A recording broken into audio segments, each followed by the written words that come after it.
In this video, I will guide you on how to fix the confirm your identity to send messages issue on Messenger. The first thing you want to do is take a recent and clear photo of yourself using your phone's camera. Make sure your face is clearly visible and the photo is easy to see. Next, open the Facebook app. Now go to your profile. Here, update your profile picture using the clear photo that you just took.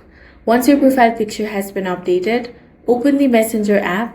Now return to the screen where you were having messaging problem. Here tap on Next to start the verification process. Next, tap on Start Selfie at the bottom and follow the instructions shown on the screen to complete the selfie verification.